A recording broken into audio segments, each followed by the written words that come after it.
Nagsimula ang lahat kagabi habang nakahiga si Marco sa kanyang kama.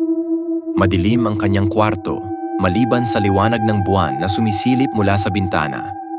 Papikit na sana siya nang marinig niya ang isang mahinang kaluskos mula sa aparador. Sinabi ni Marco sa sarili, "Wala yan, ingay lang ng bahay." Pero may nakita siya. Sa una parang anino lang, halos hindi gumagalaw. Tinitigan niya ang pinto ng aparador, umaasang hindi iyon kikilos. Ngunit kumilos ito. Bumukas ng bahagya ang pinto. Hininto ni Marco ang hininga niya. Wala ito, bulong niya sa sarili. Guni-guni ko lang. Pero bigla niyang nakita ang dalawang mapupulang mata na nakatitig sa kanya mula sa loob ng aparador. Hindi siya makagalaw, hindi siya makasigaw. Biglang may bumulong mula sa madilim na likod ng aparador.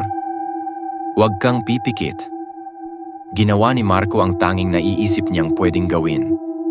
Kinuha niya ang flashlight at tinutok ito sa aparador. At parang bula, nawala lahat. Ang mga mata, ang anino, lahat.